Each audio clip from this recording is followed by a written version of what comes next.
So hello everyone, this is Pankaj and welcome to the first video of solving the most important interview DSA problems. So no bakwas, let's start solving the problem. So I will provide the link of the problem in the description box from where you can access the question.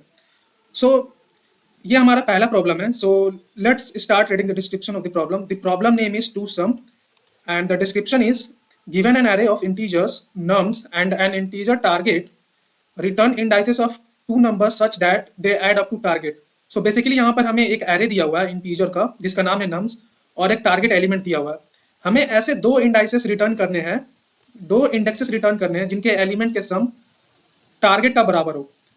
सो यहाँ एक और चीज लिखा हुआ है, you may assume that each input would have exactly one solution and you may not use the same element twice. So basically यहाँ पर ये बोला गया है कि हर एक अरे में एग्जैक्टली एक ही सॉल्यूशन होगा और आप सेम एलिमेंट को दो बार यूज नहीं कर सकते. बेसिकली दो यूनिक इंडाइसेस होंगे and you can return answer in any order. For example you can see here the nums array is 2 7 11 15 and target is 9. सो यहाँ आंसर दिया हुआ है 0 और 1. सो यहाँ इंडेक्स का आंसर रिटर्न करना आपको. So 2 plus 1, so 2 plus 7 is giving 9. So here this is the answer of our solution. Second example ये है 3 2 4 and target is 6. So the first index and the second index. So अब सभी को पता है कि अरे में इंडेक्सिंग एक्चुअली 0 से स्टार्ट होती है. So यहाँ पर फर्स्ट इंडेक्स 2 है and the second index is 4. So basically they add up to 6 and we met our target 6. सो इसके दो बेसिकली तरीके हैं. सो बेसिकली इसके दो तरीके हैं सॉल्व करने के, एक ब्रूट फोर्स और एक ऑप्टिमाइज्ड वे. सो हम देखने वाले हैं दोनों तरीकों के. सो हम सॉल्व करने वाले हैं दोनों तरीके से. So first of all let's see the brute force. So जैसे कि आपको यहाँ एक एरे दिया हुआ है, जैसे let's take example here only, जैसे कि 2 7 11 15 और आपको टारगेट दिया हुआ है 9. So T is equal to 9. So brute force में हम क्या करने वाले हैं, एक्चुअली हम एरे को दो बार ट्रेवर्स करने वाले हैं. So basically you can use for loop. और जैसे कि आपको 9 चाहिए तो पहले हमने इंडेक्स को यहाँ पर 2 पर फिक्स कर लिया और बाकी हमें 9 चाहिए तो हमने डिफरेंस निकाल लिया कि कितना और सम चाहिए हमें. तो 9 माइनस 2 डेट इज 7 और हमने अपने सेकंड फॉर लूप को यहाँ से स्टार्ट किया और चेक किया कि कौन सा एलिमेंट 7 के बराबर है. So here we find our element and we will return the index as 0, 1. So let's see the code. Uh, so this is the for loop.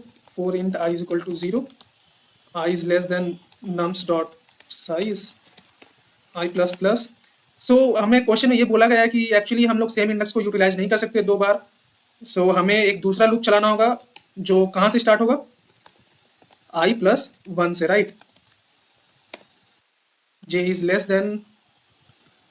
और एक चीज और, ये जो पहला लूप है वो आपको यहीं फर्स्ट यहाँ तक चलना चाहिए. आपका पहला लूप जो है ये यहाँ तक चलना चाहिए, तभी तो आप ये अगर आपका इंडेक्स यहाँ हो तो आपको चेक करने के लिए एक लास्ट इंडेक्स होना चाहिए जे जो कि 15 पर होगा.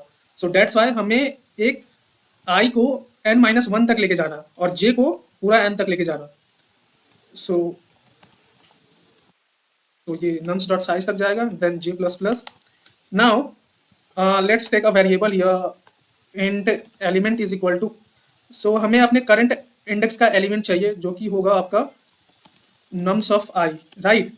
और आपके पास आपको क्या चाहिए, आपको एक एलिमेंट मिल गया है बेसिकली और आपको रिक्वायर्ड सम चाहिए जो बच गया आपके पास. सो वो क्या होगा, रिक्वायर्ड एलिमेंट आपके पास क्या होगा, टारगेट माइनस एलिमेंट, राइट. अब आपको जो एरे है, आपको अरे में ये टारगेट माइनस एलिमेंट फाइंड करना है. सो आप कैसे करोगे, सो बेसिकली इफ अगर आपका nums of J is equal to required element हो जाता है, देन आप क्या करोगे, रिटर्न कर दोगे what, let me write this in this way. Then आप रिटर्न करना है, क्या आपको रिटर्न करना है, आपको यहाँ रिटर्न टाइप क्या है, वेक्टर दिया हुआ है. सो बेसिकली आपको वेक्टर के फॉर्म में रिटर्न करना होगा, आपको सिंगल इंडेक्स रिटर्न नहीं करना. सो आपको पहला क्या रिटर्न करना, पहला एलिमेंट का index, the second one is दूसरा एलिमेंट का इंडेक्स, राइट. अगर आपको कुछ नहीं मिलता है इसमें से, सो बेसिकली आप क्या रिटर्न करोगे, एक इम्प्लिटी अरे इम्प्लिटी वेक्टर रिटर्न करोगे. क्यों, क्योंकि यहाँ रिटर्न टाइप वेक्टर है, that's why you are using your implicit vector. Let's run this. So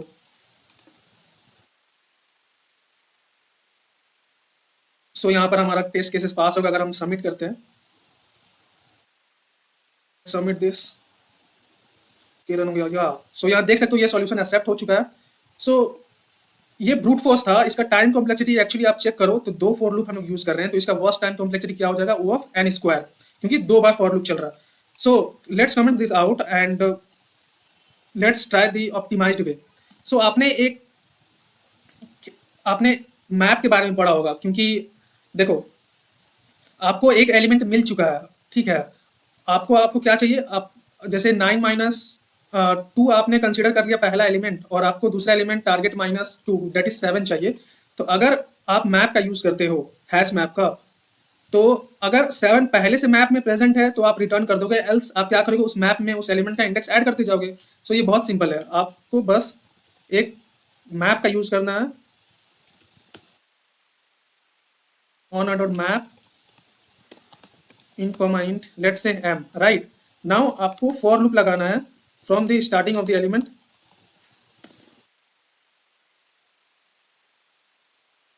I plus plus,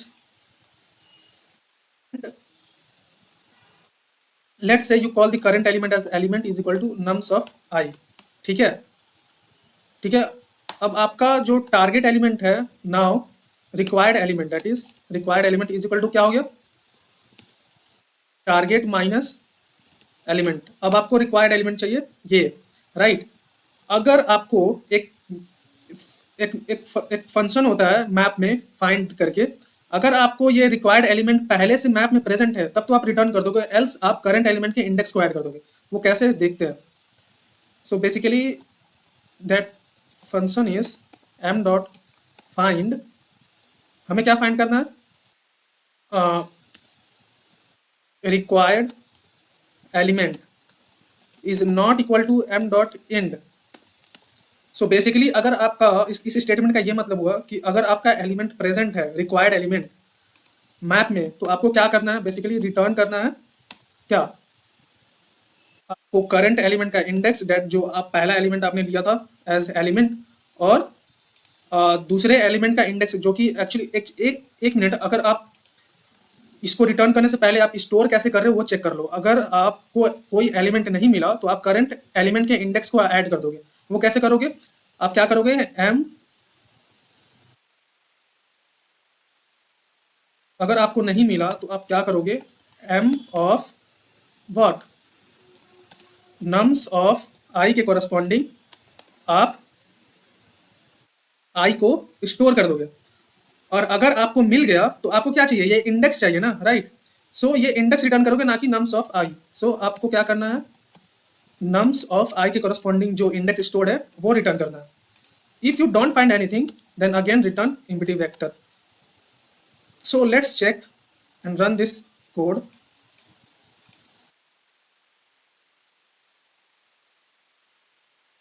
सो यहाँ हमारा एक टेस्ट केस फेल हो रहा है, सो देखते हैं वो कौन सा टेस्ट केस है। सो पहला टेस्ट केस पास हो गया, दूसरा टेस्ट केस ये है, target is 6, output is 2,0 and our output is 1,2। Okay, यहाँ पर एक मिस्टेक है। सो बेसिकली हम लोग यहाँ करंट एलिमेंट के कोरस्पॉन्डिंग के इंडेक्स को रिटर्न कर रहे हैं। सो ये हमारा रॉन्ग हो जाएगा, क्योंकि हमें जो रिक्वायर्ड एलिमेंट है उसका इंडेक्स रिटर्न करना, right. Control plus v, now let's check and run this. So okay, हमारा यहाँ पब्लिक टेस्ट केस पास हो चुका है, you can see here, and let's submit this code. So यहाँ देख सकते हो, यहाँ runtime 0 millisecond and beats 100%। So basically इसका time complexity O of N आता है और space complexity O of N होता है। क्यों, बिकॉज आप मैप का यूज करते हो। सो अगर आपको इंटरव्यू में टाइम एंड स्पेस कॉम्प्लेक्सिटी भी पूछा जाए तो I hope you will answer this. So this was the basic question, and obviously the frequency of this question being asked in interviews is very high, that's why I'm discussing this question. So I hope you understood this question, and so let's meet in the second video. Thank you.